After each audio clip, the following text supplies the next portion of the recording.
Good morning. Welcome to the No Way Jose podcast. This is the morning dump. It's Wednesday, May 20th. I'm your host, Jose Galison, and this is the kitty of the day, Jeff, our fat fella himself, the humongous homie, our furry friend. Most of my cats are naked if this is your first time popping in, but he's one of our furry fellas that we keep around. He's a sweet boy. He's the best. He is Jeff. Now, for those who like seeing my hot takes Monday through Friday, typically around 11 a.m. Eastern, we don't always make it on time. You look at today. We're not always there every day, but that's what we shoot for. So, now, or if you just like seeing the kitty of the day, then be sure to hit that subscribe button and hit that bell for notifications. That way you get notified when we are going live and when we drop new videos and stuff of the like. We'll see you in the show. Beautiful thing right now. Rise and shine. It's a beautiful day. I'm alright.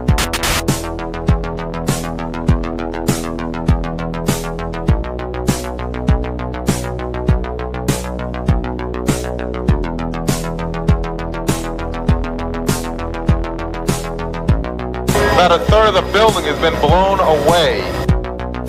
This is the bridge to the white light.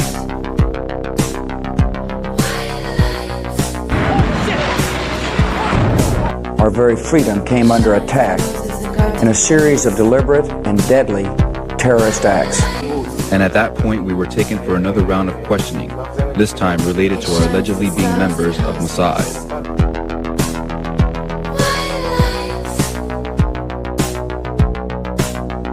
It's crazy evil.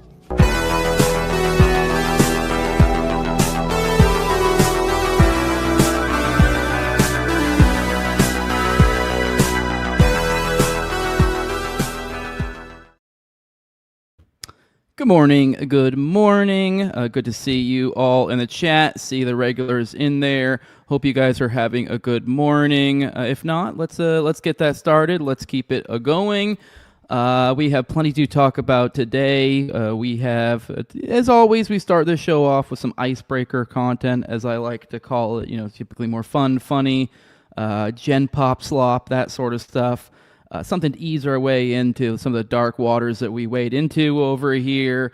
To start that off, we'll probably make fun a little bit of Jeremy Hambley, of a couple other things for us to dig into. So we'll have fun in that portion of the show, and then we'll get a little bit more dark with it, although we can't help but have a dark sense of humor over here. So whatever, every now and then jokes are had, even in the foreign policy portion of the show, but it's serious stuff.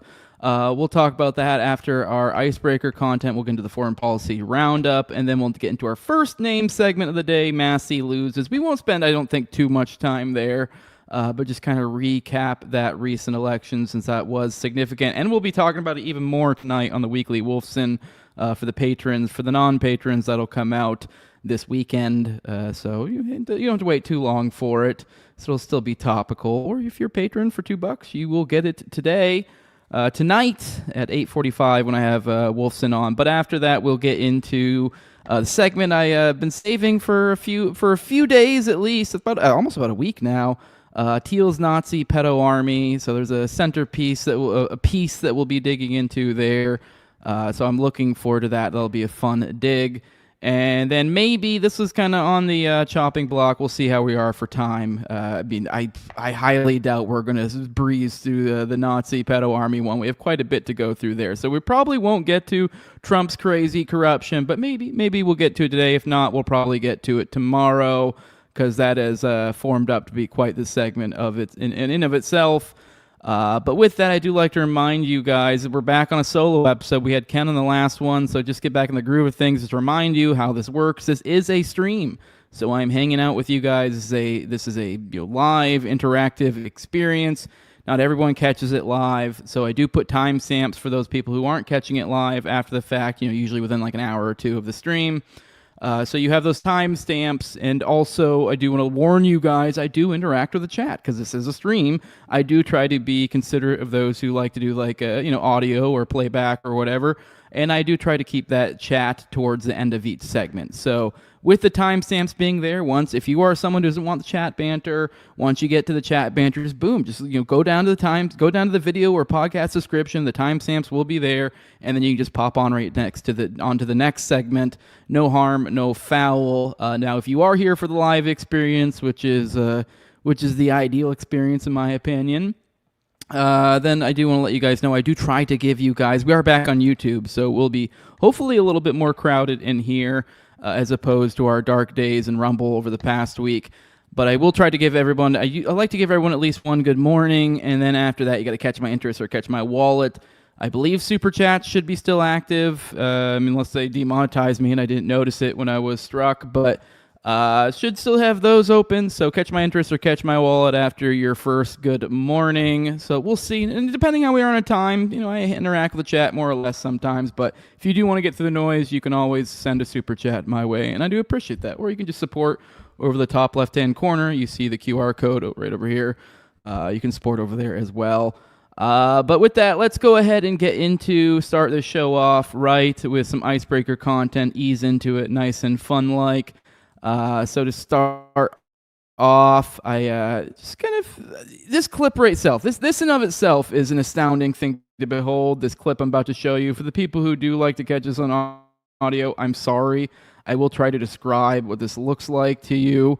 Give me a moment, but we're gonna have to, for the video people, we'll play it. So sorry, you're missing out if you are just listening to this on audio. But we have this video of somebody running a gun drill. So I don't know if you necessarily need to be a gun nut. I don't consider myself to be one to find this crazy, what we're about to watch. 1 second, sorry, trying to expand the window. Anyways, here you go. Here is some sort of firing drill that this is over at, it says in the bottom, Praelectus training, I think. So I'm hoping that they are clowning on somebody else's training here because... you guys tell me what you see in the chat, and we'll check back in after this clip. But go ahead and watch this.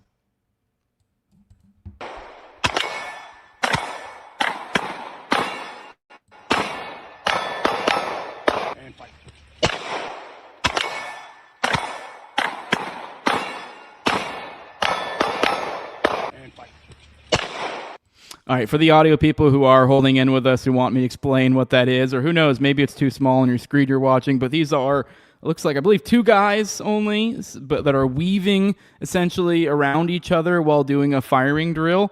And essentially as one passes in front of the other one kind of puts their gun up, waits so they're clear, and then, I don't know. I've never got into gun training, but that seems to me crazy unsafe. So just thought that was funny. And then to add to that, just to kind of start the show off, I think this was a kick-ass joke by Paxton, and you can just imagine this yourself, and I think you will find yourself giggling. He says, been pissing myself with the idea this is how Chris Kyle actually died, but it was just too embarrassing, so they said it was a mental health assassin. That got me. Hopefully it does for you. But yeah, for those who aren't aware, Chris Kyle, I think it was some guy who supposedly had lost it or whatever, and he took him out to the range and he shot him. I forget the details, but who knows? Maybe they were doing goofy training out in the range, and it was just so fucking god-awful that they just lied a little bit. Wouldn't surprise me at all. Moving on, and we'll come back to some silly veteran humor here in a second, I believe. But we had Ken on the show yesterday. And we talked a little bit about the quartering at the beginning of the show in this section, the icebreaker content, where we get a little sloppy. It's a little less substantive. We have a little bit more fun with it. And although I repeat myself, I think the quartering story, while seemingly drama at first, is actually crazy substantive. But either way, with that, Ken brought up that he had an interaction with him a while ago. He couldn't remember the specifics of it. I think it was a little fuzzy. You guys may recollect us talking about it. But he sent me after the show essentially a copy or sent me a link to some series of tweets related to what he was talking about in the show. So I figured we'd go through this together. And it kind of, funny enough, really ties a lot into what's going on right now. 1 second, I got a call coming. Let me double check, make sure there's nothing important.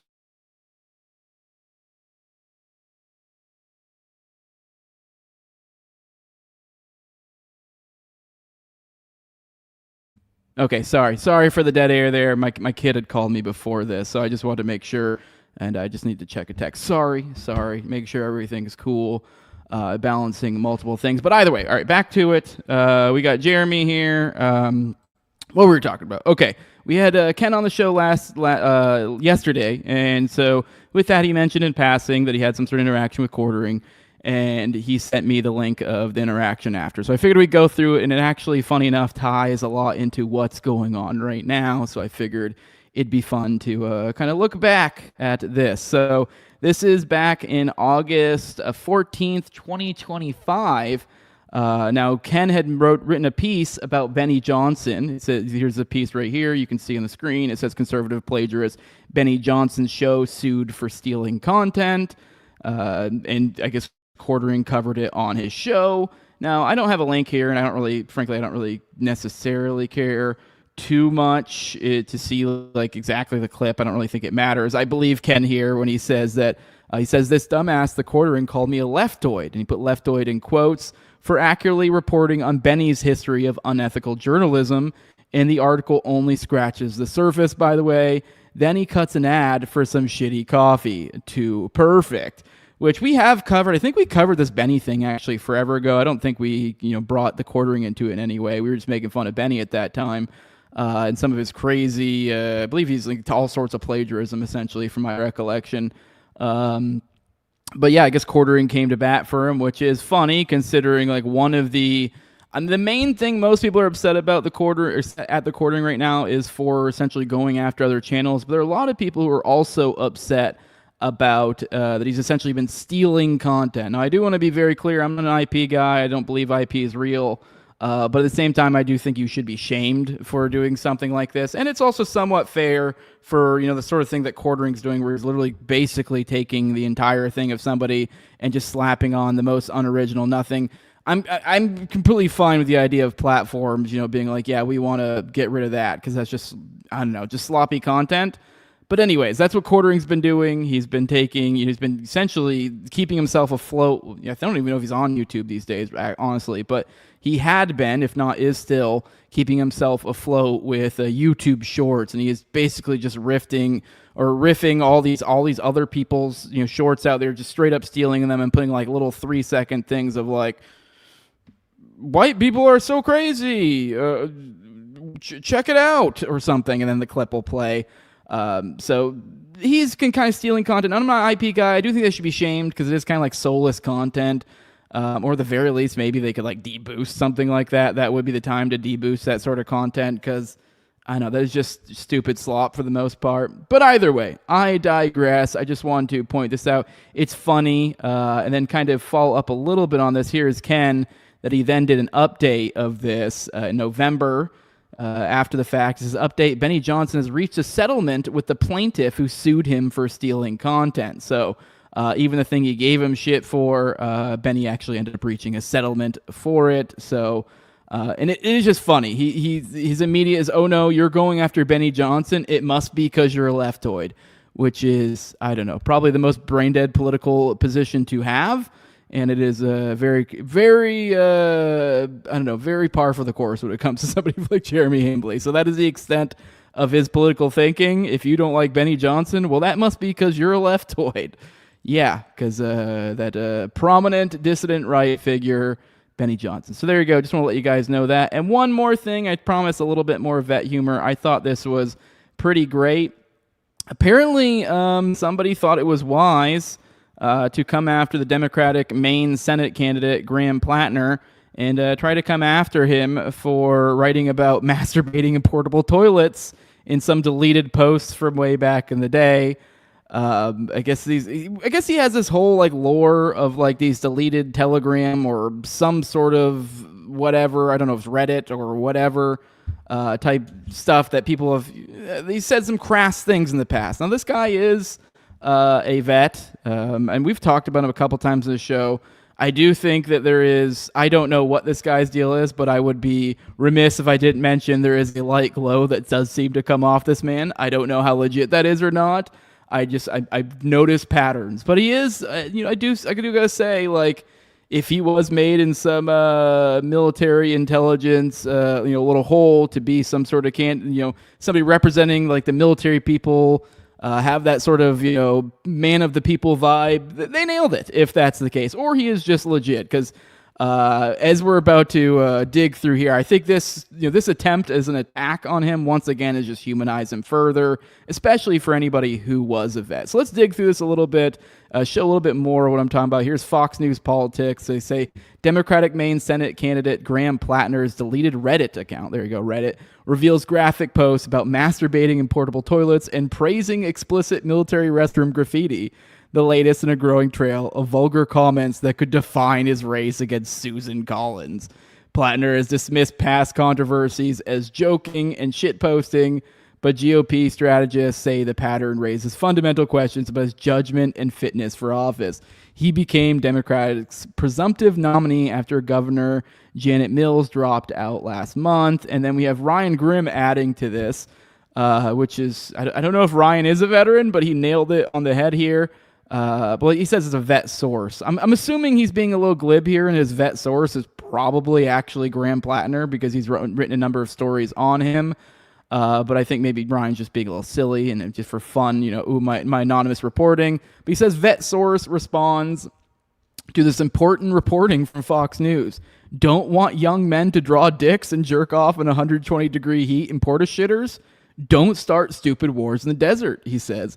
I guarantee you everyone from Pete Hegseth to Tom Cotton has also jerked off in a porta shitter. JD Vance. So that's the in right there. We have from big journalist man Ryan Grimm.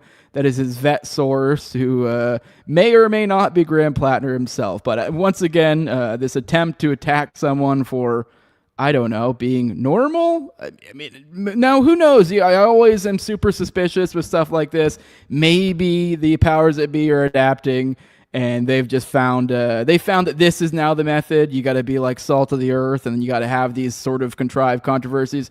But I don't know. Once you start going down that road, you start losing yourself in schizophrenia. So either way, this is a fun story. Ups to him, to Graham, for keeping it real. Because if I know we have a lot of vets in the audience here, that's legit. I'm sorry if there's any ladies here. I know it's icky, but like, yeah, men do gross shit. I've seen some amazing dick art when I was deployed. It was phenomenal. Like, you could write book. You could make it like beautiful albums of like just of your time. Like anyone out there, if you are military, you are getting ready to deploy, that would actually be, if it's like your first time ever, that would be a good project to take, to find a way to like document all the dicks you find in the desert. I mean, I don't know, maybe we've cleaned things up by now, but I mean, it might depend on the deployed location. But that is pretty much a through line in deployed locations. There are dicks everywhere. There are porta-johns. I remember where I was an aircraft mechanic, we had the fire bottles, what they're called, at the nose of every jet. You have these big-ass like fire extinguishers, literally like giant fire extinguishers that you roll from spot to spot, and people would doodle stuff on them. And there were all sorts of, you'd find dick art on there. Like I know there was one, I don't remember if I saw this or if there's someone described me seeing this or if they showed me a picture.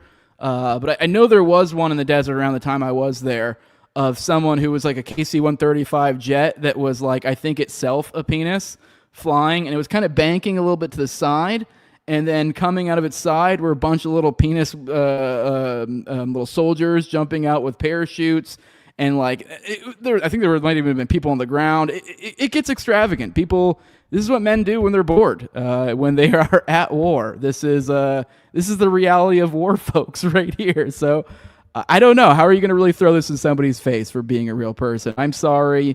This is the nasty truth of men, especially men when you put them in deployed locations. So, but with that, let's roll into the chat, say some good mornings, and then we'll get into our foreign policy coverage of the day. See what you guys think about jerking off in porta potties and penis art. Now that I've thoroughly deboosted my algo, especially with a title like Thiel's Nazi Pedo Arby, coming in right after a strike, cutting it close to the sun. Let's roll to the chat, say some good mornings, checking in on you beautiful people. Good morning, Che Coho. Good morning, good morning. Good morning, Tilla Spook. It says MarcyKnightChurchOfChrist.org. Yes, that is the Marcionism. We've done an episode on that a while back. Go check that out. I think we've done a couple now. I did one with you and did one with Rat, I think is his name. Because Tilla's having some technical difficulties. Hope that works out. Good morning, Tom. Good morning, retardo Genio. Good morning, two witnesses and one faithful spirit. Yo, what is happening? What is happening is the morning dump, my friend. Good morning. Tom says Jeff's my favorite because he's not indecent like the rest of your pussies you got running around bald. Good morning, Psycho Mantis says, I wonder if we are in the future going to be forced to the U.S. national anthem at gunpoint in Yiddish or Hebrew. We'll get there. Give it time. Good morning, Afa Jerez. Good evening here. A woman from the Netherlands. Oh, wow. You learned some wonderful things about young American men today. Good to see you here. A lady from the Netherlands. My reach expands to women and across the globe. I mean, it's more believable the across the globe thing than a woman. Although, weirdly enough, we have a decent amount of women in this crowd. It astounds me. Good morning, Christopher Head. Hi, my bro. How are you doing today? I'm doing well. Thank you for checking in. Lunga says, that's putting a lot of trust into your buddy. Don't remember what you were talking about there with the buddy portion. Good morning, Mr. Wokereich. Saying Benny Johnson is not gay, but his boyfriend is. Cubert says, I can assure you that I've never jerked off in a portalette. Okay, Cubert, I'm assuming you're one of the vet guys. I don't know if I have, now that I think about it. Not when I was deployed, but, like, I wasn't above it. But, like, luckily, I think in my deployed location. I was also Air Force, so that we get a rap of, like, having, like, better accommodations. Not that it was, like, amazing. Like, they put us up in these, like, sort of mega trailer things where we had, like, 2 to a room. And where I was at, and, like, I'm trying to explain the size of the room to get an idea. Like, it was really small, but it was, like, large enough. You had your own little area. Yeah, we had, like, a little wall locker to put all my shit in. I think I had a little chest of some sort. You had under your bed, you could put stuff. And then I had the bed. And then the other side of the room's the other guys that you're randomly assigned.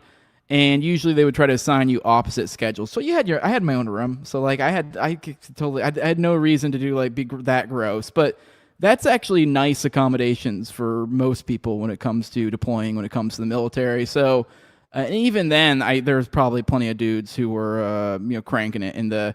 I mean, they used to joke about calling them shower jellyfish. Like, that was a big thing. We didn't have our own bathrooms in our little areas we were at. We had to walk like half a mile to go to the bathroom.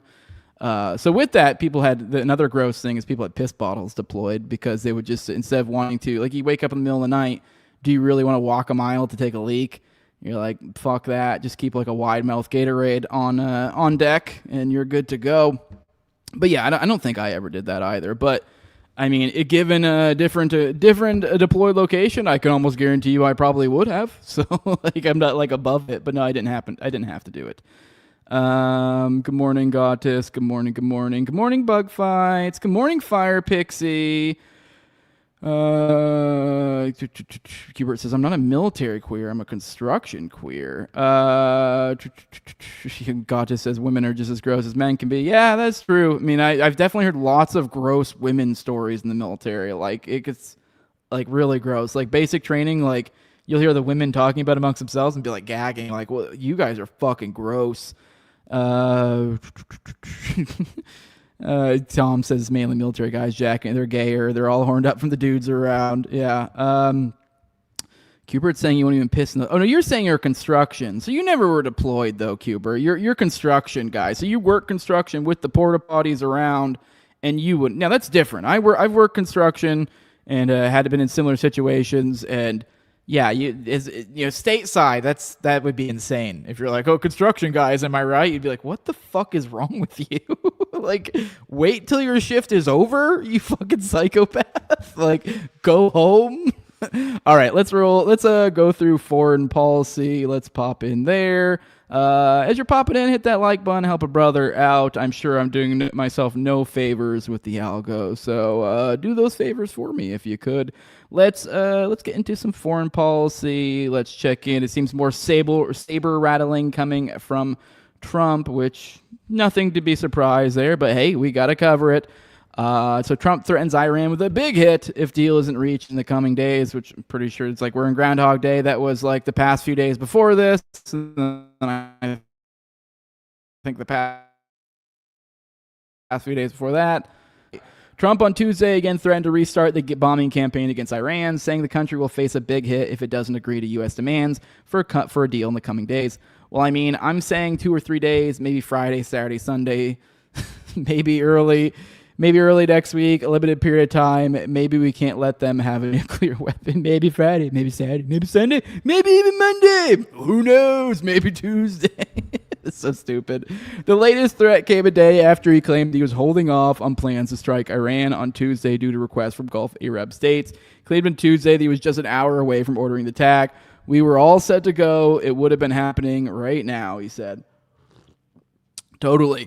There's been no confirmation the U.S. was poised to attack Iran on Tuesday, and the Wall Street Journal reported that Gulf officials were not aware of plans for an imminent U.S. attack. For those who may recall, he was saying the Gulf states wanted him to call it off, and it's just like, well, due to my partners in the Gulf region, we're going to chill the fuck out.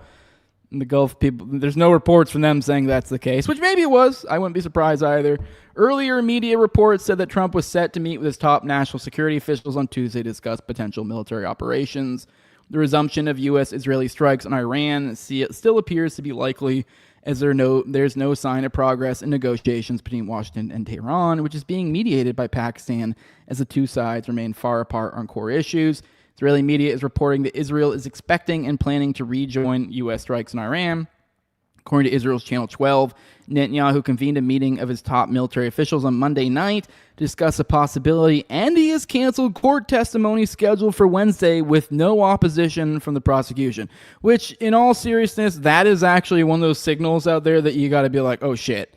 It's kind of like when Barack Ravid reports on something. Like, it doesn't necessarily mean it's truth, but you should be like, whoa, what does this mean?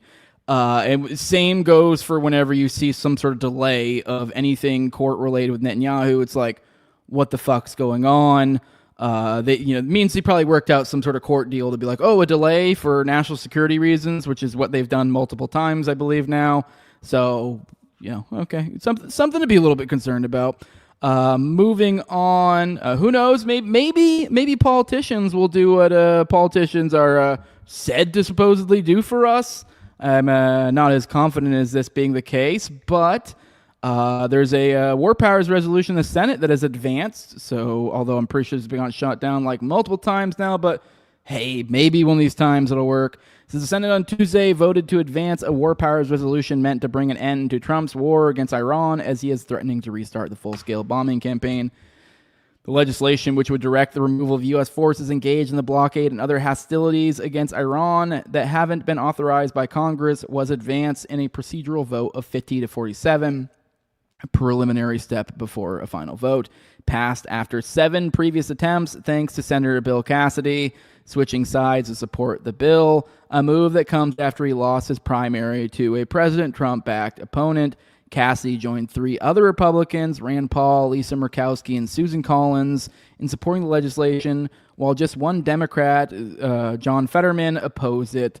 The bill also advanced because 3 Republicans were absent for the vote, which that is key. Keep in mind how these things work, so there's probably a pretty good chance this is going to die the next time around, because they're going to have to vote for this again. But anyways, we'll get back to it. One more procedural vote is needed before it's brought to the floor for a final vote to send it to the House. So that's what I'm talking about, another vote that's going to have to come up. And if the Senate votes 50-50, which there are 3 Republicans out, it is essentially perfectly poised to vote 50-50. That's not even going into the other weird kind of flimsy Republican we talked about above that kind of had flopped, I believe, a couple times, and that's what made this be able to go through. So that's another one that is probably seems like it's kind of dangling in the wind and could go either way. But with that, if it ends up 50-50, which it looks like it's poised to end up being a 50-50 or maybe even more, in killing the bill, maybe I'm being a little pessimistic. I guess it'd be cool if it went further.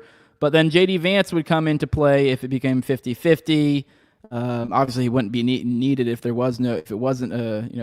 just gets killed because the other guy that says hang in the wind jumps in. But if it gets 50-50 with those 3 Republicans that were absent that are almost certainly going to vote, then J.D. Vance comes in and he almost certainly will kill the bill as well, which he did in the Venezuela War Powers Resolution in January. So it'd be a repeat of that, which I guess on the positive side, it'd be J.D. Vance further cementing his further tying the Trump administration around his neck and killing any future political possibilities. So that's one positive, I guess. The bill's advancement reflects growing momentum for the war powers effort, as the latest attempt in the House came very close to passing with a 212 vote.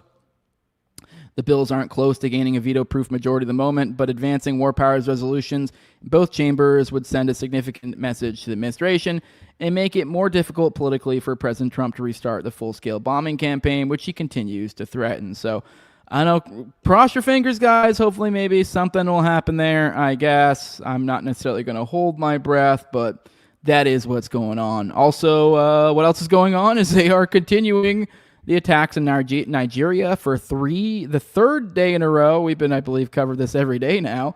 AFRICOM said on Tuesday that its forces launched airstrikes in northwest Nigeria on May 18th, marking the third day in a row that the U.S. conducted strikes in the West African nation. AFRICOM said the latest strikes were launched in coordination with the Nigerian government and claimed that the targets of the strikes were ISIS terrorists, and added that complete assessments of the attacks are ongoing.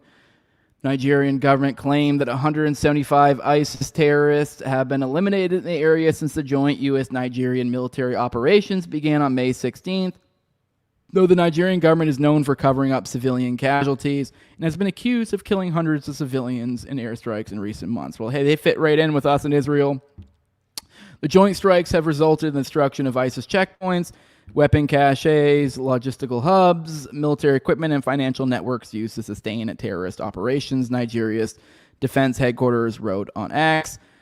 The joint operations will continue to hunt down and destroy those who threaten our nation and regional stability. So we'll keep an eye on this. Looks like they're popping off in Nigeria, going after ISIS or something. So we'll keep reporting on this, following anti-wars coverage of it.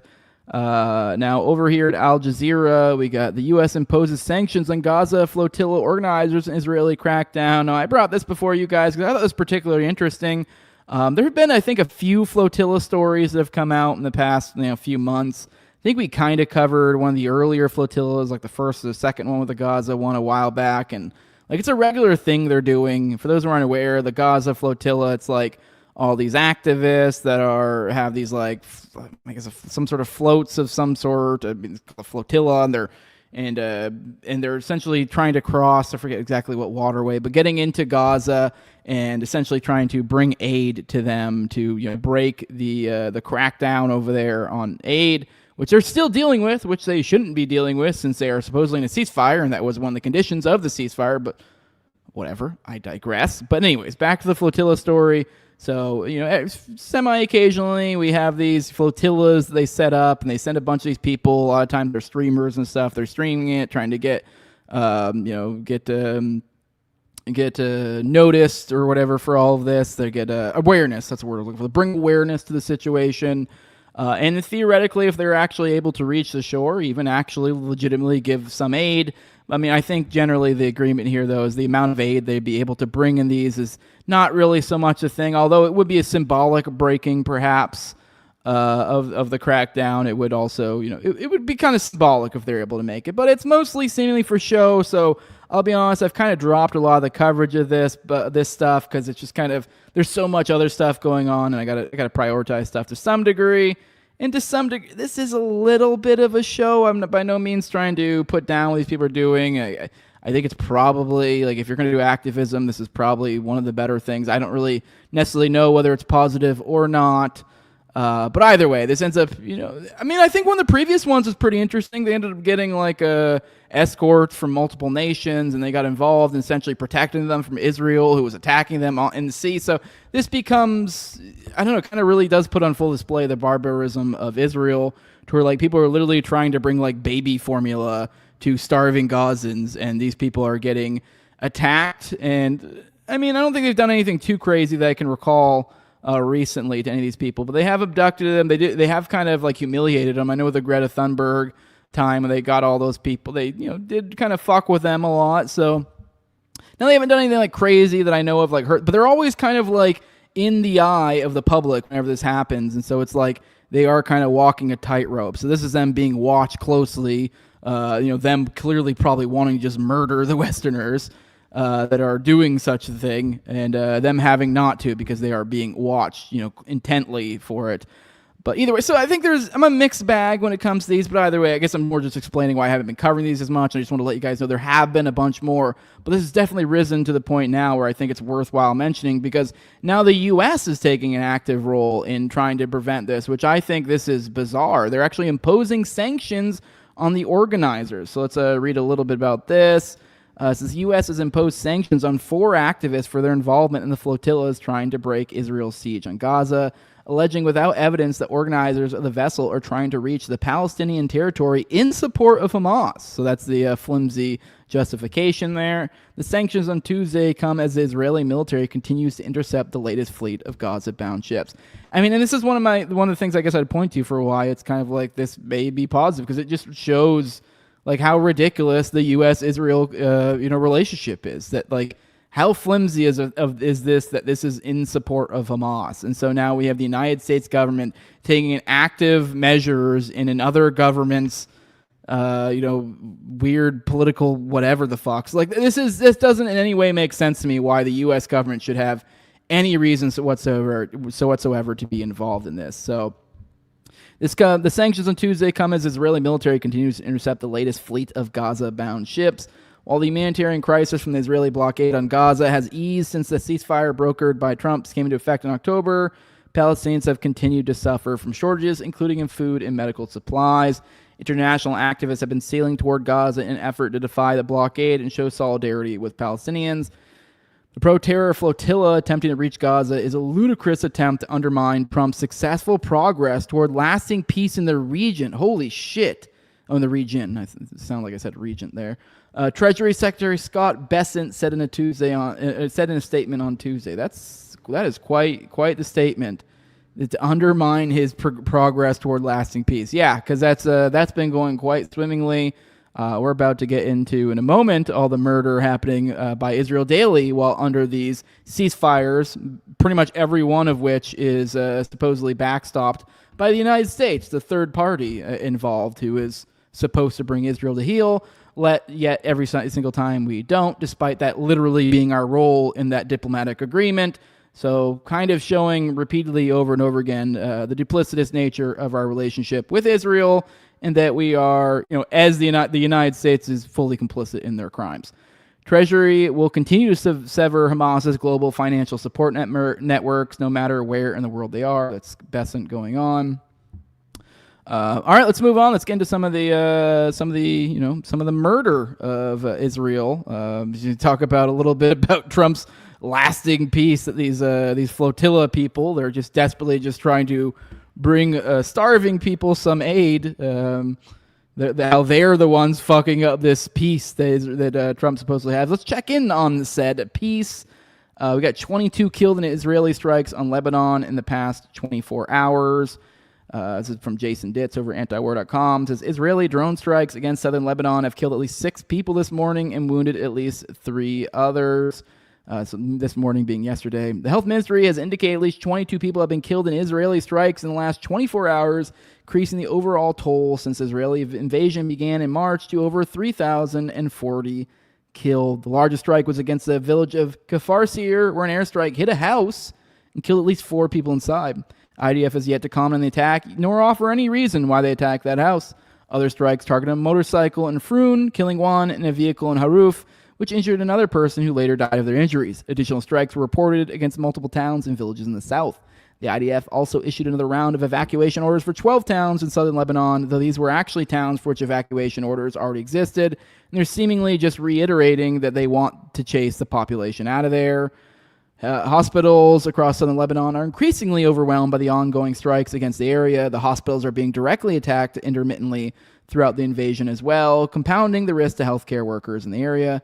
Hezbollah also launched a drone strike against northern Israel, hitting a vehicle near the border area, wounding 2 people, according to the Israeli press. The IDF has yet to comment on the incident. So obviously, naturally, that means they get to murder the entire nation, since Hezbollah fired a drone strike that may have wounded a couple people. That totally checks out. So, by the way, reminder, this is all under a supposed ceasefire that they actually just extended for 45 days recently. So it's been so great, so effective.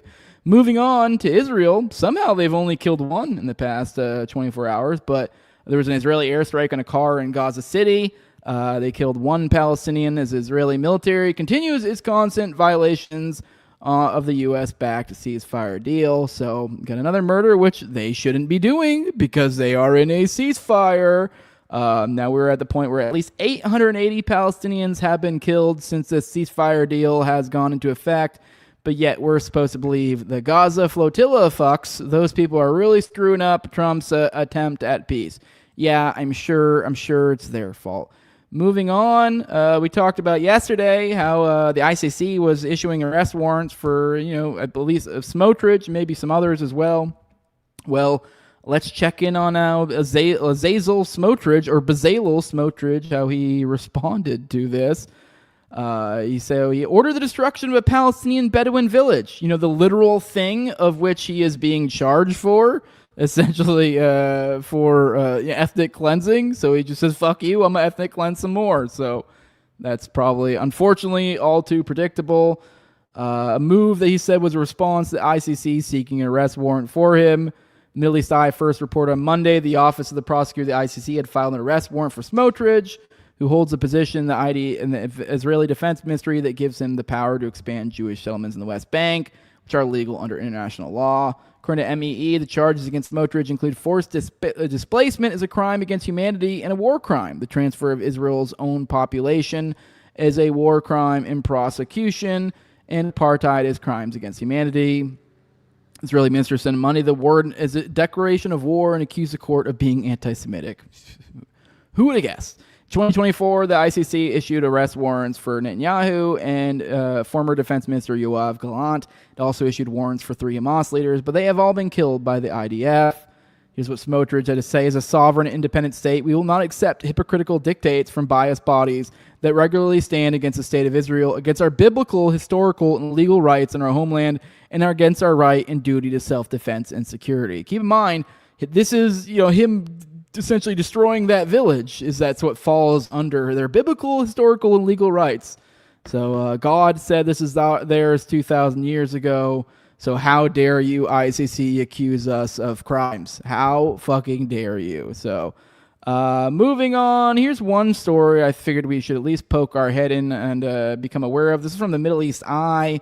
We've talked a lot about Somalia, and there's been a ongoing drone campaign from the Trump administration over there, kind of beating their record every year, it seems.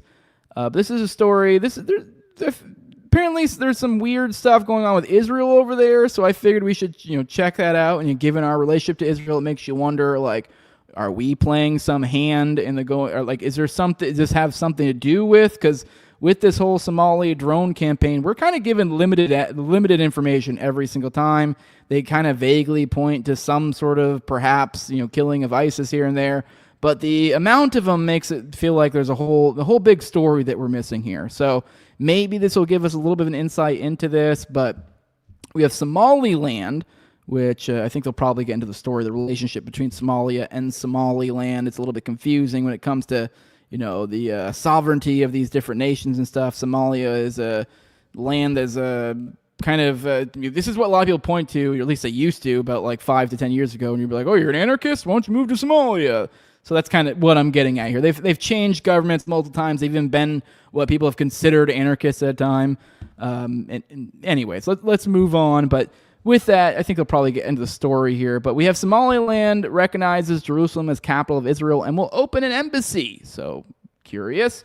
Although Somaliland and Somalia are different, so that's why I'm I don't know, a little bit confusing. But let's get into this. So Somaliland is opening an embassy in Jerusalem, and Israel will reciprocate by opening one in the breakaway region of Somalia. And the latest sign the two are deepening their ties. I'm pleased to announce the Republic of Somaliland's embassy will be located in Jerusalem. The embassy will be open soon, Mohammed Hagi, Somaliland's ambassador to Israel, said on Tuesday. Israel will also establish its embassy in Hargeisa, reflecting growing friendship, mutual respect, and strategic cooperation between two peoples, he added, referring to the capital of the internationally recognized territory.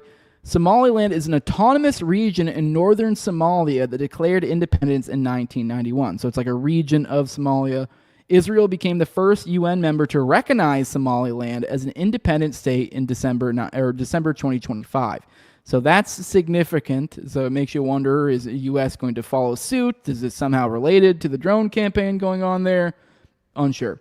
The move elicited a particularly strong response from Arab and Muslim states that are wary of Israel gaining a foothold in the strategic Horn of Africa through an unrecognized state. East Jerusalem is considered occupied under international law. Israel wrested control of the city from Jordan in the 1967 war. The only Muslim-majority state with an embassy in Jerusalem is Kosovo, which declared its independence from Serbia in 2008.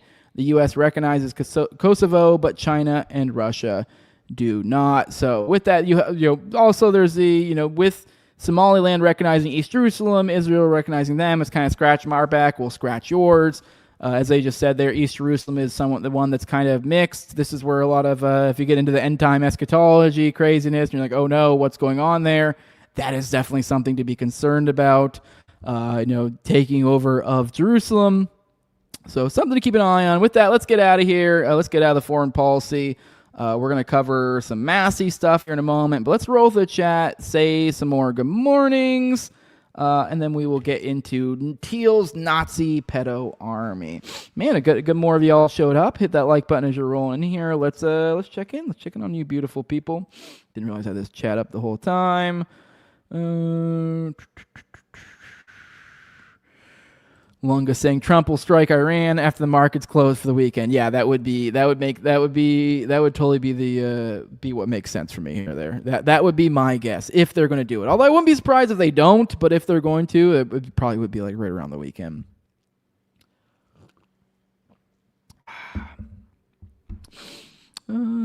Checking in the chat. Lunga says Scott Bessent, Soros' boy. Yes, for sure.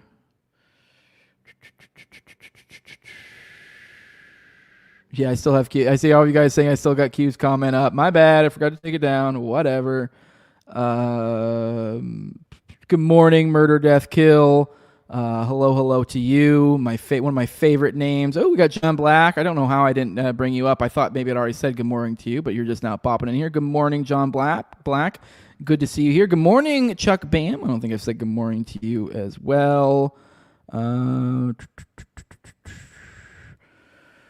Good morning, Tower Gang NPC. Good morning. Qbert. I think I already said good morning to you, but whatever. You got something that caught my little interest here. So I don't believe in war crimes, but there's no such thing as a fair fight. If I was warring with a country, minute one, I'd destroy everything fast as possible. Now you have nothing to defend. I take everything. I mean, I guess if you for some reason really have to have some sort of war, country versus country war, maybe. I don't know. I don't know if I necessarily even agree with that because, because you're getting innocents involved, and this is going to. I don't know. I sort of get this. I'm very much I don't agree with war, but I understand the mentality, but I think it's a little more confusing when you start generalizing entire nations. I don't know. The idea that you just go in and just carpet bomb some area and that would not.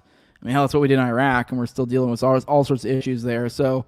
I don't know. I get what the mentality. If I have legitimate targets, say people I know obviously a war isn't a fist fight, but I've had the mentality that I'm for the most part I'm not someone who's out there looking for fights. I don't have these gay ideas of fisticuffs and this and shit.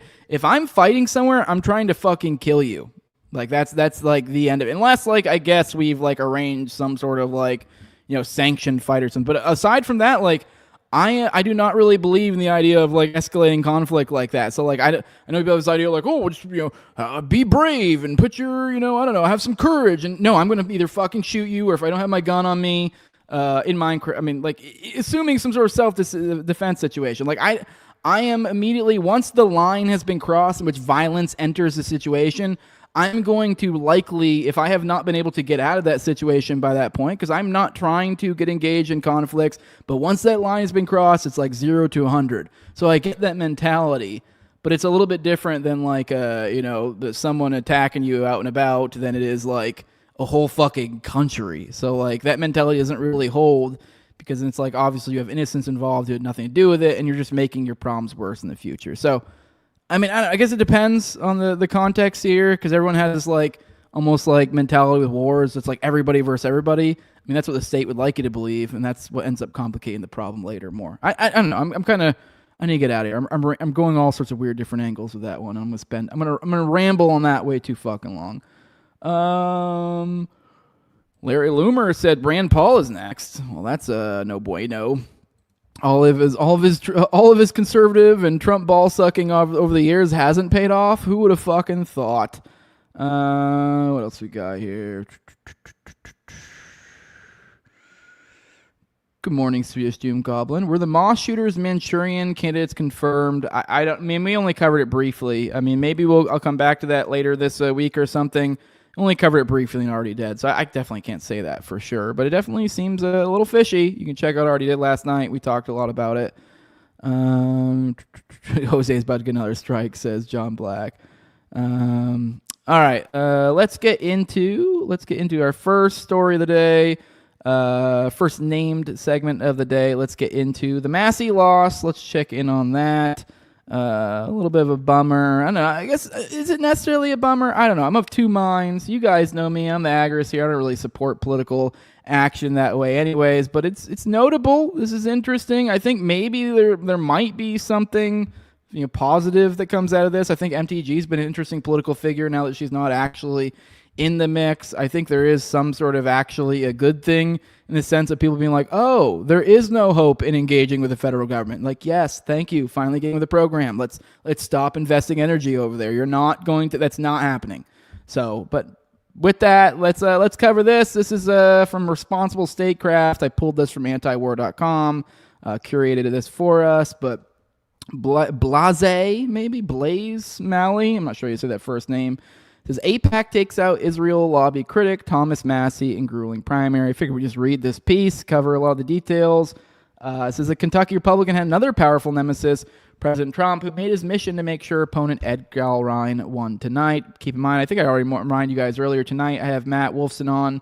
We'll be covering this more in depth, covering a couple of his Massie pieces, and talking all different angles about this. I'm looking forward to talking to him. But we have Thomas Massie lost his bid for re-election to primary opponent Ed Galrine, 54% to 45%, with nearly all votes counted on Tuesday night. Yikes. Massie's defeat will no doubt be seen as a triumph of both the continued durability of pro-Israel forces in the party as well as the president's own ability to dictate outcomes in intra-party races. Senator Bill Cassidy, who voted to impeach Donald Trump during his first term, lost his primary election over the weekend against a Trump-endorsed candidate. Massie, who had served 7 terms representing his state, is a fiscal conservative and libertarian. He had emerged during Trump's first term as a rare Republican who stood up to the president, notably opposing Trump on his massive $2.2 trillion COVID spending bill. More recently, he proposed and helped to pass a law in November opening the Epstein files, and then supported a series of war powers votes as a major critic of Trump's war on Iran. Massie has also opposed bills that would provide aid to Israel for its own wars. This drew Trump's ire. The president called the Kentucky incumbent worst congressman in the history of our country in a series of social media posts hours before the primary. Trump has also called him a moron, bum, obstructionist, and a fool. The race also attracted the attention of Republican Jewish Coalition and the pro-Israel lobbying group, the American Israel Public Affairs Committee, AIPAC, PACs associated with both, with multi-million-dollar contributions from powerful pro-Israel GOP donors Miriam Adelson, Paul Singer, and John Paulson, helped it to become the most expensive primary election in the U.S. history. The 2 other most expensive primaries in 2024 also featured AIPAC-backed candidates, defeating incumbents, both Democrats, who were deemed to be too anti-Israel. AIPAC praised Galrine on Tuesday after the race was called. Pro-Israel Americans are proud to back candidates who support a strong U.S.-Israel alliance and help defeat those who work to undermine it, they wrote on X. Being pro-Israel is good policy and good politics. The group's super PAC had called Massie the most anti-Israel Republican in the House. In his concession speech, Massie poked fun at the relationship, saying they would have conceded earlier, but I had to call my opponent, and it took a while to find Ed Galrine in Tel Aviv, which there's been a lot of queers, clutching their pearls about this, and I don't mean that. I mean they're literally gay. You guys know this. They're gay, but they're not like gay. You know what I mean? In the lead up to Tuesday's voting, Defense Secretary Pete Hegseth campaigned for Gahlring, saying that he would vote with Trump when it matters the most. Unlike Massie, who had, in the secretary's words, acted like his job is to stand apart from the movement that President Trump leads, Massie's friend and colleague, Democrat Representative Ro Khanna, had worked together to pass that aforementioned Epstein's file law, was quick to comment on his loss. So let's hear what he had to say. Let's check in Ro Khanna, get his thoughts on it. I generally find myself liking Ro Khanna, so I don't know. Let's check and see what he has to say. My good friend Thomas Massie lost tonight. I'm angered by the smears on his character. He lost because he had the guts to take on the Epstein class. He lost because he had the guts to stand up against the war in Iran. He worked with me to pass the most consequential and popular piece of bipartisan legislation in recent history in the Epstein Transparency Act. Many young voters under 50 voted for him. He was winning them by over 30 points. And today I say you may not have a home in the Trump coalition, but there is a new generation of populist Democrats, and we welcome you to help us change this country, change the rotten system, and have a politics that puts the working class ahead of the Epstein class. All right, good words from Ro Khanna. This is a Monday, and responsible statecraft Jack Hunter laid out the stakes of Massie's election. Can Kentuckians trust that Washington is working in their best interest, or in the case of so many different lobbies in town, is it only serving those with money and more influence? Hunter wrote, Tuesday's race may not decisively answer that question, but it's clear this one issue, specifically AIPAC's role in U.S. elections, has been thoroughly aired and vigorously debated in Kentucky's 4th District. So, I know, bummer, I guess, maybe, depending how you look at it. I'm of mixed mind. I obviously appreciate Massie. I think, generally speaking, he seems to have similar values to me. Obviously, you never know. Obviously, there's always people say perhaps he's controlled op or something of the like. I don't know. But on its face value, he does seem to support the things that I tend to support, and he seems to have similar minds. So hopefully he can actually make some more inroads in whatever he does next. I do think he was, definitely able to shake some things up over there, make some things happen. So that's cool. But if you are someone who's bummed out of this, especially if you're one of my some of my audience who's been one of those more libertarian type involved politics person, I just thought it was nice to bring you to our attention. I hadn't even thought of this, this idea of it all, but I've seen a lot of the libertarian people out there pointing out kind of exactly this sentiment right here. I guess best way to express this is in the form of the meme right here.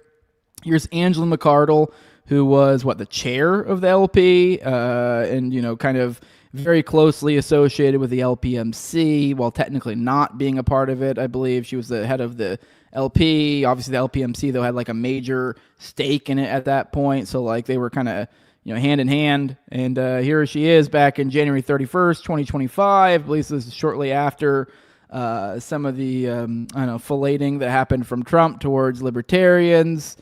The promise is made that we're going to get a libertarian in the cabinet, which I believe if there's anything close to that being the case, it was probably RFK, which is why it was such a big deal to them to try to get him. I believe he ended up being what did he end up getting, a membership or something? And that's I forget. Somehow, this is what people try to shoehorn in him as being well, RFKs are libertarian. Okay, buddy, get the fuck out of here.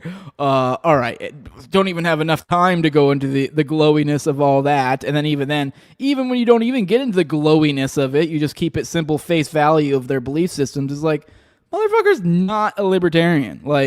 You have some things you sort of agree with in the crunchy granola mom sort of way that you'd be well, I like that he does that. But that's, what is that? Anyways, back to this. It's her saying, that's right, we have a libertarian POTUS, in response to, funny enough, my buddy Toad. And it's the meme of Patrick and SpongeBob is we saved the city, SpongeBob. And then it's David Brady, friend of the show, saying we have a libertarian POTUS. So there's definitely something to be said about, I don't necessarily think that the LPMC, the LP was the deciding thing, but they definitely contributed to that energy. And here we are. Here's your bad lie in it.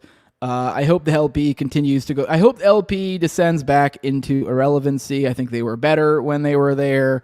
And all the good people can come back just making fun of the political system. So, but with that, that's all I have to really say about Thomas Massie. If you guys want, you can get involved in the libertarian infighting drama about this. I find it interesting to watch from the outside, but I don't really care about particularly engaging it.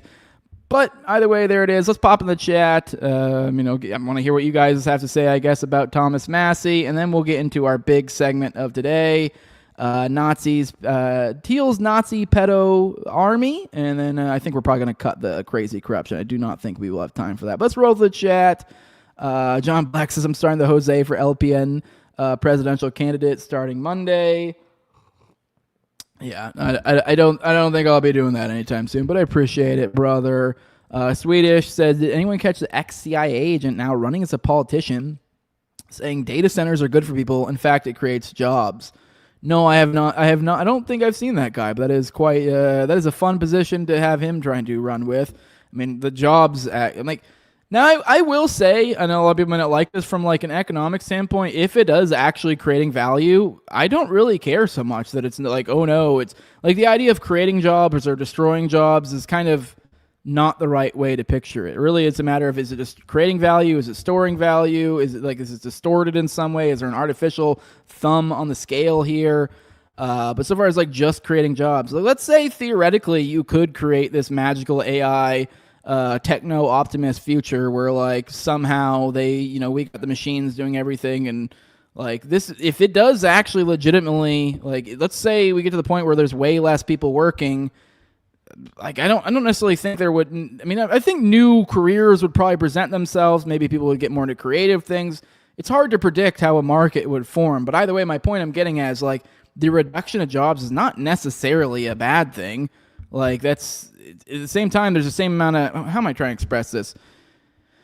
Like, it's still going to move. Like, I know I'm trying to express. I guess the issue would be if you do have like undue like corruption and stuff, and like say like as with the Cantillon effect with the money printing and stuff like that, it does kind of get trapped in political interest type sections. But assuming an actual free market, the reduction of jobs is not necessarily a bad thing.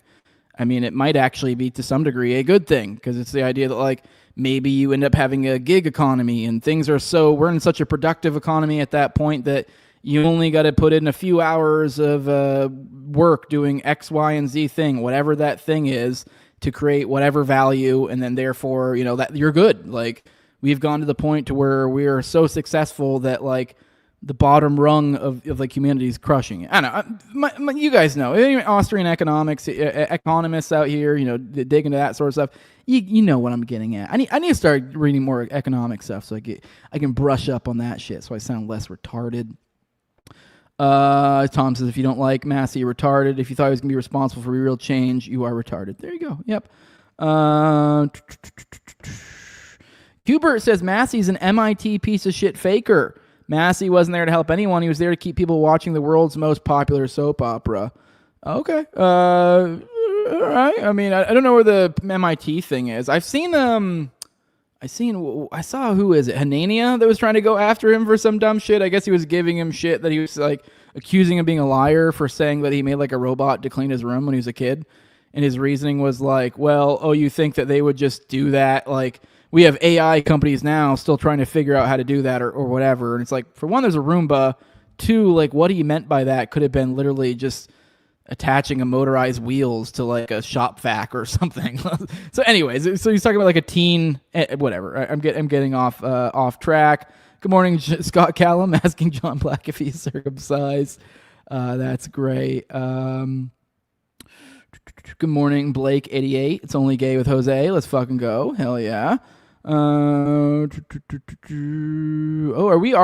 there an anti-Israel argument in the chat? That's awesome. Is that what the circumcision comment is about?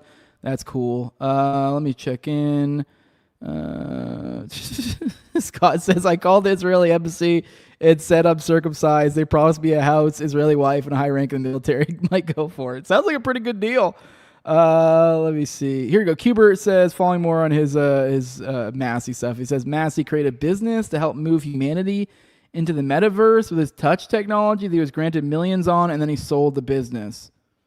I mean, is that necessarily? I'd have to look into it. Is that like bad? I mean, that he sold it. I mean, maybe it was valuable. Maybe it was a good idea.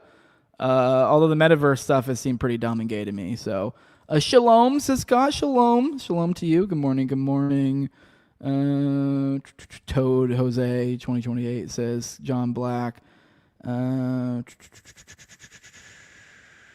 Tom says, calling guys like Massie a Fed or Mason just takes away from the ones that are a legit problem. He could be, though. I don't fucking know. But, yeah, I don't know. I mean, like, yeah, he was in D. Malay when he was a kid. I don't know how spooky that really is. I don't know. It's hard to say. It says it makes us all look retarded. I don't know. I think it's a legitimate concern. Good morning, Jorge Glockington says, show us your puss that people want to see it. I showed my puss at the beginning of the show. Just back up there, pal. All right, we're all caught up. Let's get into Thiel's Nazi pedo army. To start this off, let's just kind of set the stage. Let's check in on Joe Rogan, where he's at in his commentary of Palantir. He's, as of recently, he's seemingly cranked it up a notch, seemingly have an issue. A little weird because he actually was seemingly downplaying it, running cover when he had Theo Vaughn on it the last time. Although then recently, here he is. I believe Tim Dillon on his show is what got him, what he's about to say now, I think. So a little bit weird that, Theo says it, he doesn't listen, Tim does, he does. But whatever, whatever ends up getting you there. Maybe sometimes it takes a couple people to really get it through your thick head. But let's see Joe Rogan and what he has to say about about Palantir right now. Let's check this out. These motherfuckers are talking about drafting people. I was listening to Tim Dillon's show, and these motherfuckers are talking about drafting people. I was listening to Tim Dillon's show, and he was saying that, see if this is true, that Palantir thinks that we should reintroduce conscription, that kids should start getting drafted again into military, and they should have mandatory military experience for kids. I just don't understand why anybody would want to support. That sounds crazy. Especially after this Iran war, where everybody's like, why the fuck are we in Iran? And if you signed up for that, that sounds nuts. Is that real? Palantir has publicly called for the U.S. to move away from an all-volunteer military and towards some form of universal national service that many observers interpret as reintroducing a draft or conscription. Yeah, Tim got into this manifesto that I haven't looked into this yet.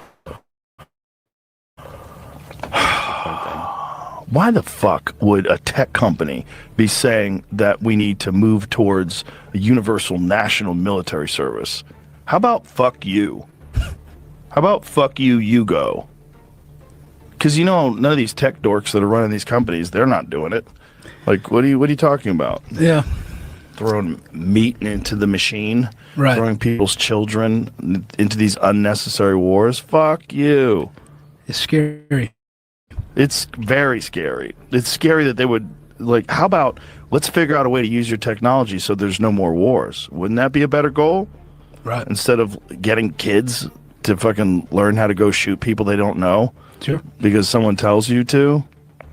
And how many of these, out of all the wars that we've been in since World War II, is it zero that made sense? I think it's zero. I don't think there's one war that we've been in since World War II that makes any fucking sense at all. Sure. And they're like, I think the solution is we need more people to be forced into it. All right. Well, it is as I was watching this, I was in my head thinking about how it was kind of funny that I don't know if you do want to be conspiratorial or be like, what the fuck is going on here? It is like, Joe finally turns or seemingly starts talking shit about Palantir when Alex Karp, who is the one who, kind of got this ball rolling, opened his mouth and, I believe he's the CEO of Oracle, or not Oracle. I mix up the two. Palantir. Now, I forget what his role is. Either he's the one running it, and then it's Peter Thiel is like the one who owns it ultimately. I believe Alex Karp's the CEO, and then Thiel's the owner, so if that would make sense. But anyways, I do find it interesting that, he turned on Alex Karp specifically for essentially bringing up the idea of a draft or some sort of national, essentially everybody has to, what's the word I'm looking for? Everybody has to enlist or do some sort of period of time. A compulsory civil service, I guess, would be the language I'm looking for there. A good way to kind of sugarcoat slavery. But either way, that it's weird that like that's the thing. I guess I'm glad to see him coming over this way, but a little bit weird. I did remark that Theo had talked about this before, but Theo was essentially focusing his ire a little bit more probably in on Thiel and also particularly on the murder robots over in Gaza. So in that exchange where Joe kind of played doubt and kind of like, well, I don't know, kind of wishy-washy. Now here he is, so I guess glad to see him turn that corner, but I do gotta warn you, Joe, it gets a whole lot fucking worse, as we can tell by the name of the segment. Also, if you follow my show for any period of time, the connections between Thiel and Epstein abound. They are some, I think it's safe to say they were friends, they were close, they were compatriots. I do not think that's unfair whatsoever to say. He had definitely visited the island. There are emails that seemingly seem to confirm this. Epstein had something like what was it, 100 million? No, I forget the amount. I forget, was it 40 million? I think in Valor Ventures that I believe has ended up in a current 160. I might be wrong on the figures there.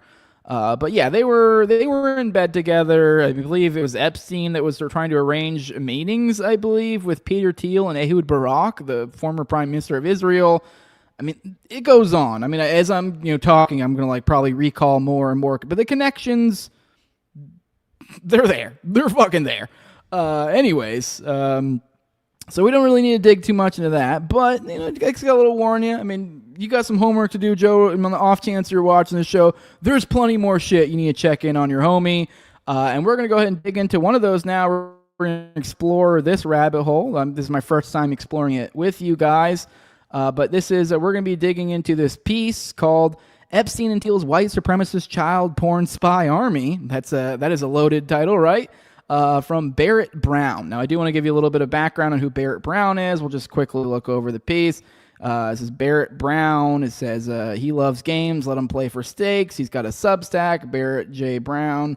Or is it J? I don't know what that is. L. Brown? Barrett L. Brown? Whatever. I can't really quite. I think it's an L. Barrett L. Brown.substack.com. Memoirs, My Glorious Defeats, 2024 from FSG. Now, I don't know a ton about this guy. I know I've seen him I've seen him online quite a few times come up in my feed, particularly as somebody, I believe he had some sort of beef or something with Peter Thiel. So I've seen lots of stuff come out of him. He's, kind of had some semi-viral things come out there in that. So if someone in the chat knows more about him, feel free to drop in there. Let us know what more you know about him. But I know he's somebody that seemingly has an axe to grind, so I do feel like it's worthwhile mentioning. But with that, without any further ado, let's dig through this guy's pieces over at Medium. So barrettbrown.medium.com. So I guess she's a Substack and a Medium. So take your pick, which one you prefer. But let's dig through this piece. Let's see if he's onto something. Does Epstein and Thiel, do they both have a white supremacist child porn spy army? Let's dig in. I'm interested to find out. So let's get into this. It says, there's a safe to my left. Seth Rich's phone and laptop are in it. So in 2016, the NATO Strategic Communications Center of Excellence's official journal Stratcom ran a paper with a promising title, "It's Time to Embrace Mimetic Warfare, a discipline elsewhere defined by the author as a subset of information operations or psychological warfare tailored to social media." By the way, real quick, I just want to check in. Did that clip work? I want to make sure there's no issues with that because I just realized. Cool. I'm not seeing anybody complaining in the chat. Cool. Just making sure. Sorry. Don't want to set things off, but I just realized because it showed me the audio wasn't working. But I don't have any audio going right now, so it doesn't matter. Sometimes StreamYard just randomly stops working on the audio, so I had just been playing a clip for you, so I just wanted to check. So sorry for the little commentary. All right, let's get back into it. So starting back over a little bit, in 2016, the NATO Strategic Communications Center of Excellence officials journal Stratcom ran a paper with a promising title, "It's Time to Embrace Mimetic Warfare, a discipline elsewhere defined by the author as a subset of information operations or psychological warfare tailored to social media. The author is aided in his explanations by another expert, an annoying gadfly or guerrilla warrior, depending on one's perspective. More concrete, the gadfly is alleged to have spearheaded the rumors that triggered the downfall of the all but certain Speaker of the House of Representatives, third in line for the American presidency. Less concretely, our two experts brainstorm mimetics by which to contribute to the fight ISIS. Systematically lure and entrap its recruiters, subvert its messaging via fake sock puppet accounts, expose and harass people within its funding network, including their family members. Though quite bleeding edge to the editors of Stratcom, these particular tactics would have been quite familiar to anyone recalling the coverage of what was planned against labor unions, journalists, and left-wing activists by Peter Thiel's flagship intel firm, Palantir. Today, it would also be familiar to those conversant with Thiel's subsequent campaign to replace democratic norms and equality with a package of neo-fascist racialism that's only worth examining in detail because the campaign has largely succeeded. It was already well underway when the paper was published, overseen in large part by the paper's author, Jeff Giesa, with help from his gadfly, white supremacist Charles Johnson. Who's just Charles Johnson? I don't know if that's legit, if he is a white. I think I know who that is, and I'm not sure how legit that is, but maybe. Anyways, going on, even Giese's description of Johnson was familiar. A 2013 New York Times op-ed portrayed another white supremacist disinformation agent as a heroic gadfly prodding society into self-examination. That time was hacker Andrew Arnheimer, known as Weave, and so named in an email Vincent Iozzo sent his employer Jeffrey Epstein, in November 2014, alerting him to rumors that a novel hedge fund strategy similar to what Iozzo and Epstein had been planning was already being carried out by Weave, who was reportedly being bankrolled in by Thiel, who I believe you know. Okay, all right. This is getting interesting. Weave confirms this for us in what he believed to be a private conversation 6 months prior. I have run a hedge fund. I am starting another one and is not nearly as regulated, he declared then, having separately referenced an upcoming meeting with Pierre Thiel's right hand this week. He also speaks warmly of Pierre Omidyar, who helped Thiel create PayPal. I've met Pierre, I like Pierre, and he's a friend of a close friend. Iozzo was also right that Epstein knew Thiel. Indeed, he played a significant role in Thiel's still campaign, as did Weave, whose real value to Thiel and Omidyar lay in the new forms of influence he represented. In 2010, the activist network Anonymous organized a distributed denial-of-service attack against PayPal in order to focus public attention on the economic blockade against WikiLeaks. A month later, the FBI executed 40 simultaneous raids on suspects across the U.S. A week after that, Anonymous broke into the servers of a private intelligence firm that was attempting to map out the activist network's operations and used the stolen data to map out the firm's operations, starting with the Palantir-led plot against journalists, activists, and unions. Weave wasn't involved with the broadly leftist anti-authoritarian strain of Anonymous that was running these campaigns, but he came from the same ecosystem where Anonymous had begun life as an inchoate internet subculture and devoted to memes and raids and centered around 4chan. He'd been a prolific editor of Encyclopedia Dramatica, which collected and curated what 4chan accumulated, including the novel forms of information warfare that brought me to the site in 2007, when I made Weave's acquaintance before moving on in search of more. He'd gained notoriety in the intervening years for using an Amazon exploit to flag LGBT materials as inappropriate in order to punish the hypocrisy of the gay community, and for funding trolling groups. Okay, this is kind of funny. Like I'm not gonna say the word though, just because I did just get. I am in the hot seat on YouTube, but I do want to let you know I would read this word because it is just contextual and it is like, why not? Who cares? But for the founding trolling groups like the Gay Association of America, by which to cultivate promising recruits. See what you've done, YouTube. See what you've devolved me to. Upon being indicted by the DOJ for using another exploit to gather the exposed data of 100,000 AT&T customers and sending it to Gawker, he was also useful. As an ersatz activist. The 2013 Gadfly op-ed associated him by name with several defendants being prosecuted over PayPal and Palantir. So did Glenn Greenwald's video statement in defense of Andrew Weave Arnheimer, Anonymous, and the PayPal 14, this being the number of activists now under indictment for slowing down Omidyar's website. Problem arose when some of the PayPal 14 spoke out against a whistleblower-friendly outlet being prepared for Greenwald under the auspices of Omidyar, which we've talked about this on the show, and that was always kind of a weird thing. A lot of people cast some aspersions on Greenwald for all this because you're like, how are you working for these people? And it's very obvious what Omidyar was and is. But anyways, moving on. Whose actual stance had been issued in a deleted 2009 tweet reading, anybody else who pub stolen info should help catch the thief. Shouldn't pub in the first place. Already out of prison and sporting a slick new swastika tattoo, Obergrumpenfuhrer Weave hastened to explain the new strictures against shit-talking PayPal mafia dudes to defendant Mercedes Hafer, his correspondent in that May 2014 exchange regarding Thiel and Omidyar.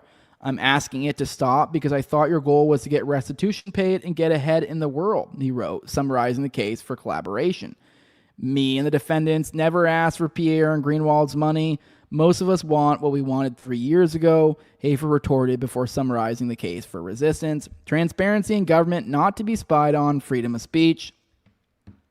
Return to tribalism, counter to globalization, amazing new alliances, Epstein wrote to Thiel in 2016, summarizing the case for their continued partnership after the passing of Brexit, which Epstein vowed was just the beginning. So as I mentioned earlier, the connections between Epstein, it looks like we're getting a decent amount into it in this piece right here. So that's actually one of the Epstein files. I remember seeing that one line, return to tribalism, counter to globalization, amazing new alliances from Epstein to Thiel. So obviously absent of context, this gives us a little bit more here. Weave's first article for the neo-Nazi Daily Stormer appeared in November 2014. In Discord logs reported by Luke O'Brien in his 2020 report on Thiel's development of the alt-right, Weave describes Gesa as a major investor providing help to racists, a claim Gesa denied before being confronted with his $5,000 donation to Richard Spencer's white supremacist group, to which he replied, no comment. Gesa's funding of Stormer and other projects under Weave and Johnson has since been confirmed by other participants, one of which named Alan Dershowitz as another beneficiary during his producing role in Mike Cernovich's 2016 documentary Silence, Our War on Free Speech, which features Cernovich's then collaborator Weave as well as Johnson and Milo Yiannopoulos. The potential for manipulation is huge, Boris Nikolic wrote to Epstein in November 2011, which I believe that's Boris is Bill Gates' guy, linking to a Washington Post article on the dangers presented by 4chan after Epstein's first meeting with the site's proprietor, Chris Poole. A few days later, 4chan launched its poll board, later to serve as ground zero for Gamergate, led to some degree by Weave and Yiannopoulos. And then years later, QAnon. Both movements would eventually migrate to 8chan, run by Wee's friend and fellow Daily Stormer contributor Frederick Brennan. Which, by the way, there was a period of time where this is some internet lore for people who maybe remembered. I've mentioned this on the show before. There's a period of time where the only person I think Peter Thiel was following was Yiannopoulos, Milo Yiannopoulos. So, and keep an eye on how he kind of always seems to pop in at certain times with dropping the T, as the fruitcakes say. So, just saying. Working on facial recognition, specifically about black people, Weave wrote to a friend in 2016. Building algorithms to ID all the illegal immigrants for the deportation squads, Charles Johnson. Yeah, that'll never backfire. He wrote to all his friends at once in 2017 via Facebook. Facial recognition firm Clearview AI launched in 2018, catering to ICE, funded by Thiel and represented by his lawyer, Tor Eklund. There are numerous inaccuracies in this legally obtained information, Eklund replied upon receiving a list of questions from BuzzFeed's Ryan Mack, who probably didn't even help catch the question thief. Late 2020, The Atlantic broke the news that Anonymous had emerged from the shadows under the leadership of Aubrey Kirtner-Codel, revealing his previously coveted leading role in the movement's leftist insurgency and recounting the occasion in 2007 when a Canadian Security Intelligence Service agent showed up at Codel's door to ask, would you be willing to use your abilities against Al-Qaeda and terrorist groups? An offer we're told he considered but ultimately declined. The same article also introduces readers to Brennan, who cite 8chan had somehow become a wildly popular breeding ground for far-right extremism, though Brennan himself managed to shed this disease his website gave him when a wave of mass shooters who self-identified as fascist incels all cited 8chan as their inspiration. This, we're told, was his tipping point, such that Brennan was now working to shut down the site. Atlantic contributor Dale Barron next briefs us on QAnon and how it started on 4chan, but has since spread into mainstream Republican discourse, leaving out the role played by 8chan due to space constraints. The Atlantic, owned by longtime Maxwell friend Lauren Powell Jobs, which I believe that's the broad that you guys have probably seen the picture of Ghislaine going around multiple times of her, like, they're in bikinis and there's this other blonde chick who's next to her and they're kind of like laying out. It's the one everyone like kind of like pervs out on with Maxwell, like, look at those honkers. That's the one. Like, this is like the Atlantic, the owner of the Atlantic that's like next to her, kind of just being a couple gals just laughing it up, you know, kind of whatever they're talking about there. In their bikinis or whatever. So that's the photo. You guys, any dude out there, you probably know what I'm talking about. This is who we're talking about. Lauren Powell Jobs, the owner of the Atlantic. But they recently published another article explaining there was never any grand conspiracy among the powerful people associated with Epstein. Having tracked Thiel's extended network with help from illegally gained information since the aforementioned 2011 hack, I can verify grand would be overstating. The year after his Atlantic piece, Barron drove Caudill and Brennan around the U.S. in a van on one leg of their trip across the U.S. as the two corresponded with Weave in between documentary shoots about their war on QAnon. By now, Caudill was also celebrated for his ongoing hacks on far-right U.S. targets, but seemed unconcerned about repercussions. After all, he had a good lawyer. Tor Eklund, more to the point, the story about CSIS showing up at his house to recruit him had been true in a sense, except he wasn't targeting Al-Qaeda anymore, and he wasn't in a position to say no. I had to run fucking child porn honeypots for the feds, he wrote in 2017, elsewhere claiming, I've done work for the FBI before and give zero fucks. His ongoing work for these agencies is confirmed by 3 years of surveillance of his private communications with other police and intelligence assets associated with distributed denial of secrets. This is another group cited by Barron for its important work in the field of transparency, co-founded in 2018 by Thomas White, convicted in the UK on child sex abuse material charges that same year, and U.S. counterintelligence analyst Emma Best, recently employed by the Flynn-linked Israeli intelligence firm that met with Trump's inner circle in 2016 and described an email stolen from Stratfor in 2011 as run by former Mossad officials. Micah Lee, the director of information security and a journalist at The Intercept, who's reported in one article to have verified the authenticity of the data Caudill began releasing through DDoS secrets, happened to be one of the nonprofit's board members. Other key participants included longtime Weave associate Fuxnet, who'd hosted Daily Stormer, Neil Rauhauser, who'd once threatened to swat another asset with whom he'd been feuding per one of his leaked text messages to their shared handler, Special Agent Daniel Dorsuk of the FBI DC office, and entities like Sakura Samurai, a state-sanctioned hacking outfit comprised of largely CIA contractors like John Haxon and Higinio Ochoa, with Caudill having served as a de facto spokesman around the time of his elevation to founder of Anonymous and Scourge of the Far Right. The breadth and scope of Thiel's influence network, just to judge from the parts built or supported by Weave, defies easy summary.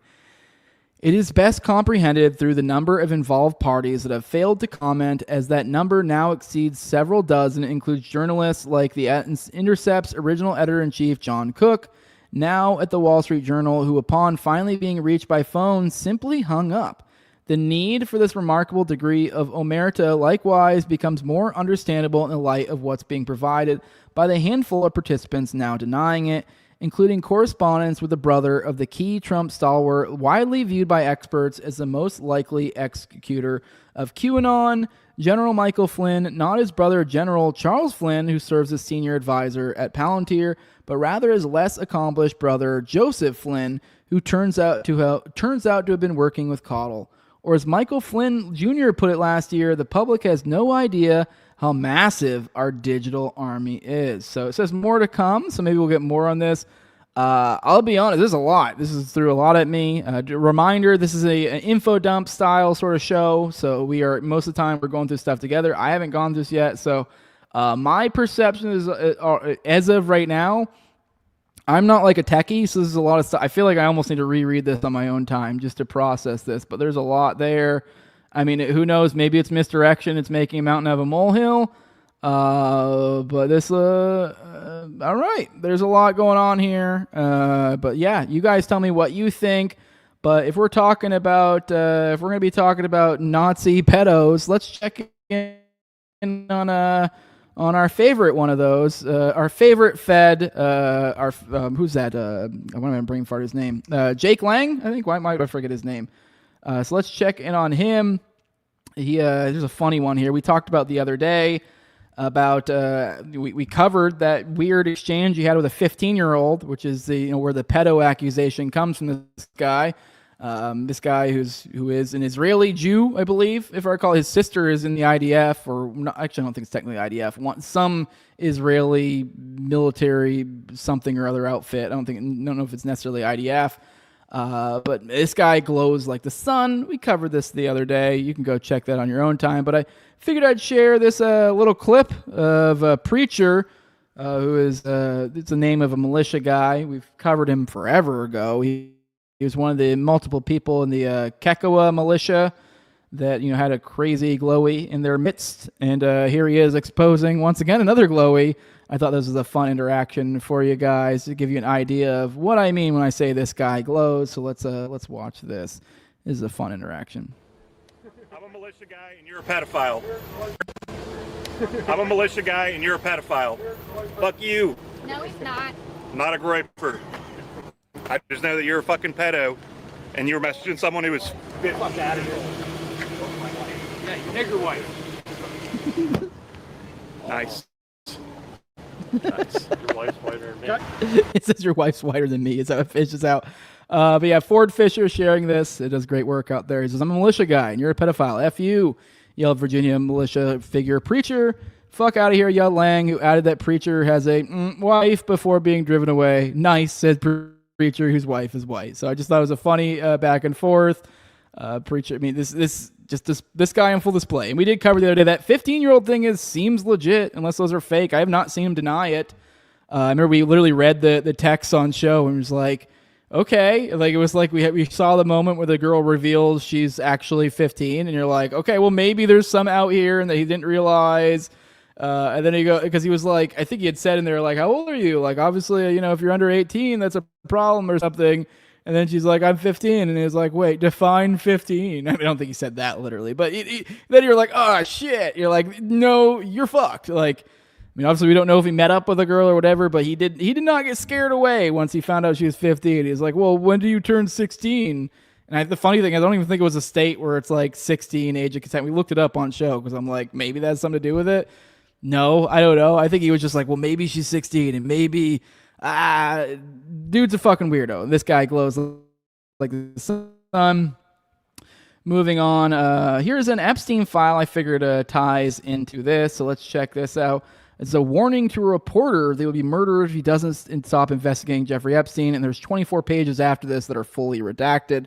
So let's dig through this a little bit together. So this is from Richard Curtis to Emily Smith at the New York Post. Subject, Jeffrey Epstein and Ghislaine Maxwell. This is sent on 13 May 2021. This says, Dear Editor Smith, page 6, New York Post. Are you still going to write a story about Jeffrey Epstein's murder inside the Metropolitan Correction Center in New York City, New York, and the Ghislaine Maxwell story who's inside the Metropolitan Detention Center in New York City in Brooklyn? I was inside both for reporting the murder of farmers to the White House, the Congress, the DOJ, and the New York Attorney General. Can you respond today if you still want me to keep sending you more information about being in Jeffrey Epstein's cell in the SHU or seclusion at MCC and MDC on why the cameras and backup were turned off by the guards? As I told you, whenever the cameras are turned off by the goon squad to kill someone, they always carry camcorders to record everything. Also, the New York Post covering FBI Director James Comey, Attorney General Rod Rosenstein, and the U.S. Attorney for the SDNY, Geoffrey Berman's firing from the DOJ. Richard Curtis. And it says, and then there was the response here, Richard, these people will kill you. You don't go into the warden's office. These people will kill you. They will come into your room at night while you're sleeping and beat you over the head with an extinguisher and kill you. And then they will throw the fire extinguisher into one of your rooms and blame one of our rooms and blame one of us for killing you. You don't go into the warden's office. So that's kind of a wild one. I mean, obviously we don't know exactly who these people are, so maybe there's some context missed here, but that paints the picture for sure. And I guess to finish off our coverage here of Peter Thiel, here's Todd Legum. He says he writes over at Popular Information, an independent newsletter dedicated to accountability journalism. He says Peter Thiel is pouring millions into dystopian new startup that seeks to discredit journalists reporting on wealthy people with a combination of retired intelligence operatives and a jury of AI models. The company is even trying to pressure reporters to turn over the IDs of anonymous sources. It says it gets worse from here. The details on objection.ai in today's Oligarch Watch. He shares a Substack. Let me see. What is the name of this? Okay, so they're trying to do a start. I figured to get more information here. Let's check over at his Substack real quick. Let's see. Hopefully it's not paywalled. Read a couple paragraphs so we get an idea. Here we go. It says Oligarch Watch is his Substack. It says a Peter Thiel funded startup launched this month will use an AI jury to subject the media's claims to systematic investigation and judgment. That same system of AI adjudication assigns a numerical value, the so-called honor index score, grading the trustworthiness of individual reporters. And for the starting piece of $2,000, anyone can pay for the company to review and adjudicate complaints they may have about a news outlet or reporter. Objection AI was founded by Aaron D'Souza, a lawyer best known for leading the Thiel-funded lawsuit that bankrupted the digital news outlet Gawker in 2016. Okay. D'Souza has described Objection as a private arbitration court which individuals can turn to when they feel they have been unfairly maligned by reporters or pundits. Okay. Your reputation takes years to build and seconds to destroy online, the company wrote in a recent post on X. Objection makes adjudication fair, fast, and affordable. Company is funded with millions from Thiel, former Coinbase CTO Balaji Srinivasan, and other investors. Although it carries no legal formal weight, Objection has put significant effort into making its judgments appear authoritative. Its AI jurors are fed information and evidence gathered by human investigators whose collective work history the company frequently cites as a source of legitimacy. We have a team of FBI, CIA, former agents who will investigate the story that's been written line by line. Well, that doesn't give me warm and fuzzies. Sentence by sentence, D'Souza told the British news show earlier this month. For those unmoved by spycraft, if anything, I'm perturbed by it. Objection hypes the purported capabilities and partiality of its AI jury. If it's impartial, then what the fuck's the point of the feds? Which is comprised of models from XAI, Anthropic, OpenAI, Google, and Mistral. AI adjudicates through a scalpable, audible, incentive-free process. That doesn't make sense. You pick a lane. Either your feds are scouring through this shit, or it's incentive-free, it's non-biased, yada, yada.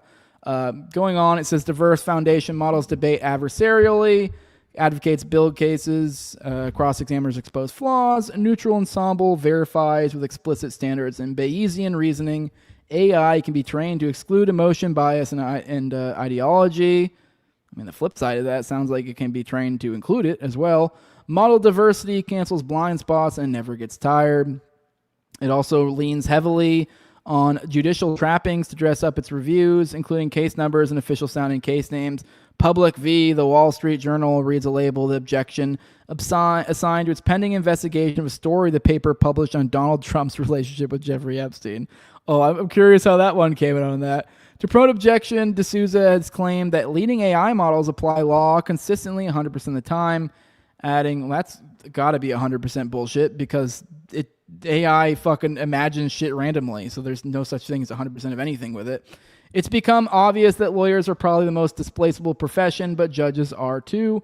However, large language models used by lawyers frequently produce factual errors and hallucinations filed in court. Last week, Sullivan and Cromwell, a top Wall Street law firm, had to apologize after it submitted a key filing that contained erroneous case citations generated by AI. So Interesting stuff. I'm not going to read this whole piece. You guys go check out the rest on your own, but that is definitely concerning that a Thiel-funded front out there is working on such a thing. Definitely something to be concerned about. And another thing to be concerned will probably be that we'll probably mention tomorrow when we go into corruption as well. So you'd expect to see this slide again. But Donald Trump is pretty well invested in this. He was even seemingly doing a pump and dump. I don't know if you guys have seen a while ago. He was really talking up Palantir multiple times in the past few months. And who would have thought that he has a bunch of he's bought between $247,000 and $630,000 in Palantir shares during the first quarter of this year. And he's made up at least 7 separate Palantir purchases worth up to $530,000 combined. Shows thousands of transactions across the first quarter, totaling hundreds of millions of dollars, which each trade disclosed only as a broad dollar value range by the U.S. Office of Government Ethics. So it doesn't sound too incredibly ethical to me, but you guys be the judges. Let me know what you think in the chat. We are going to pop into that chat now and see how you beautiful people are doing. And I think we're going to get out of here. I got an outro for you guys. I'm torn between, I don't know, I have an appeal for, we'll play that tomorrow. I have a fun cat video for you guys for now. So you'll enjoy a fun little cat outro. But let's check in the chat, see on what you wonderful people are saying. Let's check in, and then we'll get on out of here. Jorge went back and checked out my hairy puss. That's nice. Good morning, Kamar Neal. Good morning, good morning. Good morning, Chris. Good morning. 33 people in chat. Jose is visually fed. Get more people in there, or I guess less. I don't know. Psychoman says carp is literally what Karl Marx called in one of his letters a Jew. That's not a joke. Look the letter up. It reads like it was posted on poll. Yeah, I feel like I've read that forever ago. Marx has a potty mouth for sure. Lunga says Rogan will have one of his ex-CIA guys back on soon promoting Palantir after this. Yeah, it wouldn't surprise me. Good morning, Mr. Murray. Little CIA babies. I don't know what you're talking about.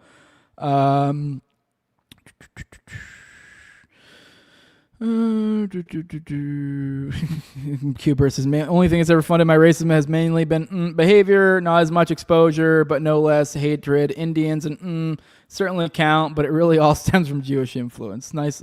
Well said. Well said. With that, guys, we're going to get out of here. For those who want to support what I'm doing, leave a like, share, subscribe, comment, leave a 5-star review on iTunes or Spotify. You can find the show on YouTube, Rumble, all the major audio podcatchers, Twitter as well. If you want to support the show in the best way you can, you do the money over at patreon.com/NoWayJose2020. You got a QR code up here in the top left-hand corner you can use as well. It brings you to the same exact place. That's where if you want to see that weekly Wolfson episode I'm doing tonight, you want to see it live or sooner than this weekend, that'd be the place to go for $2. You get access to it, and you'll perpetually get access to all sorts of early episodes. Give you a whole host of perks at the $2 level. I'll try to do 1 to 2 episodes per week behind the paywall. I try to keep 3 to 4 behind the paywall at any given time. Also give you guys access to the ad-free RSS feed. Give you guys access to Telegram, the pre-show, the post-show, and video calls. Me and Austin's weekly live call-in show Already Dead, which was last night, which is Tuesdays at 9:30 p.m. Eastern. And also give a big shout out to the highest level of my Patreon. It's a big thank you for their support.